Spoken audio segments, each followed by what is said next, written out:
तो फ्रेंड्स अभी हाल ही में बेंगलुरु में दिल दहलाने वाला बहुत ही बड़ा मामला सामने आया है।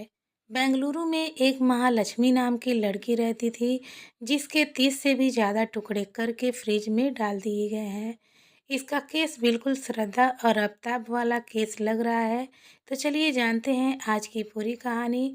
लेकिन फ्रेंड्स, पूरी कहानी सुनने से पहले आप सभी से रिक्वेस्ट है, अगर आप मेरे चैनल पर नए हैं तो चैनल को सब्सक्राइब कर दीजिए ऐसी ही अच्छी अच्छी क्राइम वीडियो देखने के लिए। तो चलिए स्टार्ट करते हैं। तो फ्रेंड्स, महालक्ष्मी नेपाल की रहने वाली नेपाली औरत हैं। इनकी शादी नेपाल के ही रहने वाले हेमंत नाम के लड़के से करा दिया गया था।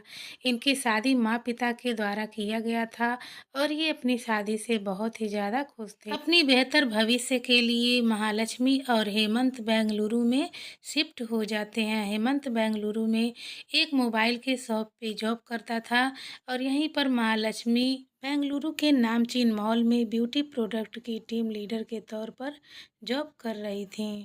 इसी बीच महालक्ष्मी को एक बेटी भी पैदा हो जाती है। तीनों की जिंदगी बहुत ही खुशहाल और अच्छे से गुजर रही थी। तभी इनके रिश्ते में कड़वाहट आ जाता है और कड़वाहट की वजह होती है शक, और ये शक था हेमंत को। हेमंत ने किसी लड़के के साथ महालक्ष्मी को कई बार घूमते फिरते देखा था। तभी जब महालक्ष्मी घर पे आती है तो हेमंत उस लड़के के बारे में पूछने लगता है। तब महालक्ष्मी को गुस्सा आ जाता है और दोनों में कहासुनी होने लगती है। कहासुनी होते होते दोनों में झगड़ा हो जाता है और तब ये दोनों एक दूसरे से अलग हो जाते हैं। महालक्ष्मी अपनी बेटी को लेकर अपने माँ और बहन के पास चली जाती है, जो माँ और बहन बेंगलुरु में ही रहती थी। कुछ दिन महालक्ष्मी माँ के पास ही रहती है। इसके बाद महालक्ष्मी एक रेंट पर रूम ले लेती है और वहीं पर अपनी बेटी के साथ रहने लगती है। 3-4 महीने बीत जाते हैं। इसके बाद महालक्ष्मी अपनी बेटी को हेमंत के पास छोड़ आती है। बेटी हेमंत के पास रह रही थी। बीच बीच में महालक्ष्मी उससे मिलने भी चली जाती थी। कभी 1 महीने पे, कभी 15 दिन पे अपनी बेटी से मिलने जाती और कुछ घंटे उसी के साथ बिताती थी। इसके बाद मिलजुल के वो घर चली आती थी। 21 सितंबर 2024 को सुबह सुबह ही पड़ोसियों को बहुत ही गंदी बदबू आ रही थी महालक्ष्मी के रूम से। बाहर से दरवाज़ा लॉक था। पड़ोसी लोग बदबू से परेशान हो जाते हैं और वो लोग मकान मालिक के पास फ़ोन करते हैं। मकान मालिक महालक्ष्मी के पास फ़ोन करता है, क्योंकि जब महालक्ष्मी ने डिपॉजिट भरा था तभी अपना नंबर और अपनी माँ का नंबर वहाँ पर लिखवा दिया था। महालक्ष्मी का फ़ोन नहीं लगता है। तब मकान मालिक उसकी माँ के पास फ़ोन करता है। मकान मालिक बोलता है कि महालक्ष्मी कहाँ है। तब महालक्ष्मी की माँ थोड़ी सी चौंक जाती हैं। वो बोलती हैं, महालक्ष्मी तो 20 दिनों से मेरे यहाँ पर नहीं आई है और मैं उसका फ़ोन भी लगा रही हूँ तो स्विच ऑफ बता रहा है। तब मकान मालिक बोलता है कि महालक्ष्मी के रूम से बहुत ही ज़्यादा गंदी बदबू आ रही है। तभी महालक्ष्मी की माँ बहुत ही ज़्यादा घबरा जाती हैं और डर जाती हैं। फटाफट अंदर से महालक्ष्मी के रूम की चाबी उठाती हैं और महालक्ष्मी के रूम पर निकल जाती हैं। तो फ्रेंड्स, एक चाबी महालक्ष्मी ने अपनी माँ को भी दे रखा था, ताकि जब मैं रूम पे ना रहूँ, माँ अगर रूम पे आए तो वो दरवाज़ा खोल सकें रूम का। महालक्ष्मी की माँ और उनकी छोटी बहन भागी भागी जब वहाँ पर रूम पे पहुँचती हैं, जैसे ही दरवाज़ा खोलती हैं, मकान मालिक भी वहाँ पर आ जाता है। महालक्ष्मी की माँ और बहन जब अंदर जाती हैं तो रूम की लाइट बंद होती है, अंधेरा ही अंधेरा होता है और उनके पैरों में कुछ चिपचिपाहट सा महसूस होता है। जैसे ही थोड़ा और अंदर जाती हैं तो पैरों में कुछ अजीब सा होता है। तब महालक्ष्मी की बहन जो छोटी होती है वो दौड़ के बत्ती जलाती है।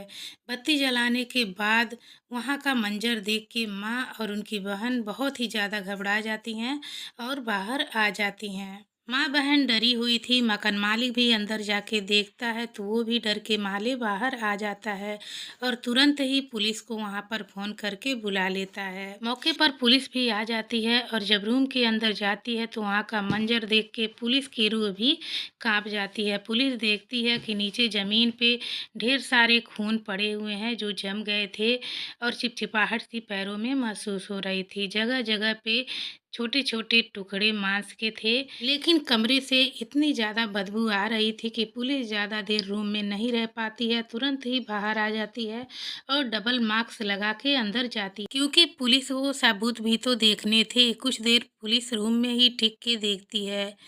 पुलिस देखती है कि कुछ दूर तक खून की लकीरें दिखाई दे रही हैं। उन लकीरों को देखते हुए पुलिस जाती है तो वो लकीरें फ्रिज के पास गई हुई थी। फ्रिज के पास जब पुलिस पहुंचती है, फ्रिज खोलती है, फ्रिज में लाश के छोटे छोटे टुकड़े पड़े हुए थे। फ्रीजर में देखती है तो 2 पैर पड़े हुए थे। निचले वाले हिस्से में सर था और बीच में छोटे छोटे बॉडी के टुकड़े थे।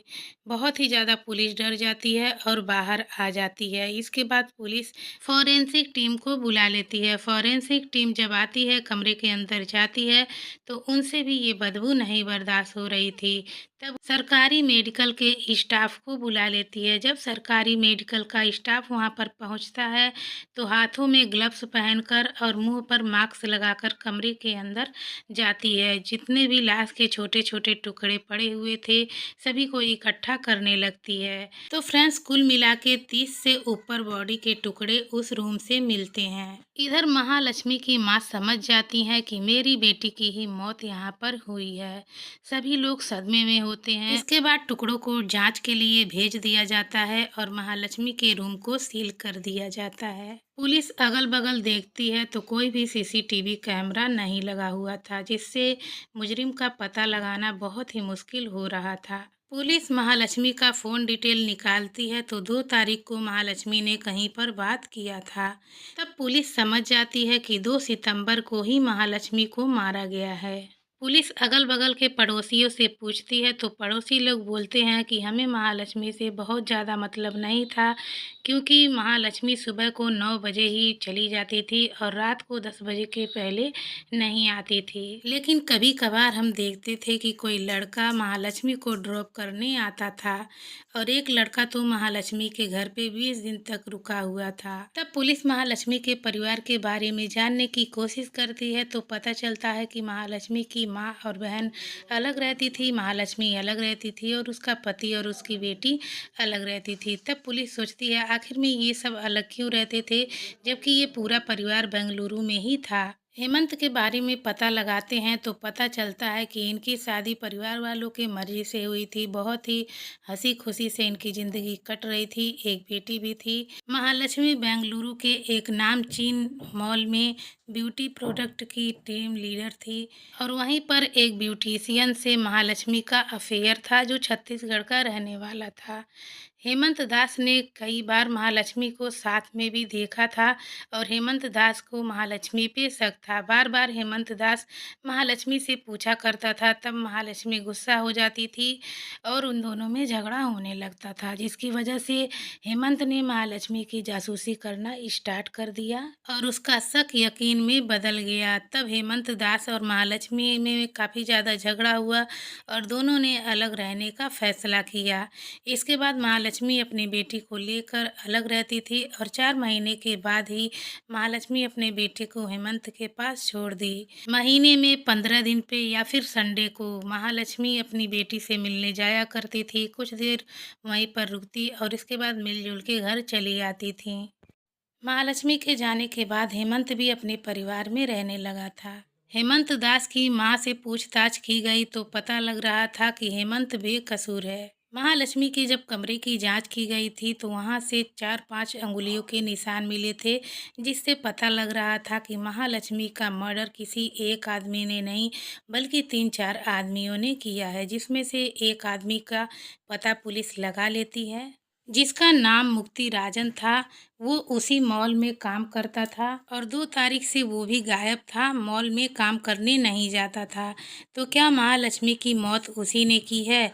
पुलिस पूरा शिद्दत से उसे ढूंढने में लग जाती है। तभी पता चलता है कि उसकी भी मौत हो चुकी है। अब मौत की वजह बताने वाले की भी मौत हो गई। पुलिस ने सोचा कि बॉडी का टुकड़ा करने के लिए तेज हथियार की जरूरत पड़ती है, तो क्या अगल बगल से किसी ने किसी शॉप से कोई ऐसी हथियार ली हुई है? पुलिस पूरे शिद्दत से इस मामले की छानबीन कर रही है। और फ्रेंड्स 27 सितंबर को कर्नाटक में बेंगलुरु के कमिश्नर मीडिया के सामने नजर आए। उन्होंने कहा कि कातिल जो है वो आउटसाइडर है। उन कातिलों के खिलाफ हमारे पास और भी सबूत इकट्ठा हुए हैं, पर मैं मीडिया के सामने उसे नहीं बता सकता क्योंकि कातिल लोग सतर्क हो जाएंगे। हमने अपनी पूरी टीम लगा दी है इस केस की छानबीन करने के लिए। जल्द से जल्द हम कातिल को पकड़ लेंगे। तो फ्रेंड्स, आपको क्या लगता है, अगर कातिल आउटसाइडर है तो क्या वो महालक्ष्मी का पति है, क्योंकि महालक्ष्मी का पति भी आउटसाइडर है, या फिर वो लड़का है जिससे महालक्ष्मी का अफेयर था, वो लड़का भी आउटसाइडर ही था, या फिर महालक्ष्मी को मारने में किसी और का हाथ है, कोई नया चेहरा है। तो दोस्तों, महालक्ष्मी का मर्डर वाला ये केस पूरे बेंगलुरु को हिला के रख दिया है, जो कि एक रहस्य बन के पड़ा हुआ है। अभी पुलिस इसकी छानबीन कर रही है। तो इस घटना का उद्देश्य आपका दिल दुखाना या फिर आपको परेशान करना नहीं है, बल्कि आपको ऐसी घटनाओं से सचेत करना है। तो फ्रेंड्स, कैसी लगी आज की स्टोरी कमेंट करके ज़रूर बताइएगा। ऐसी ही स्टोरी देखना चाहते हैं तो एक बार फिर से रिक्वेस्ट कर रही हूँ, मेरे चैनल को सब्सक्राइब कर दीजिएगा। तो फ्रेंड्स, फिर मिलेंगे अगली वीडियो में, तब तक के लिए बाय बाय।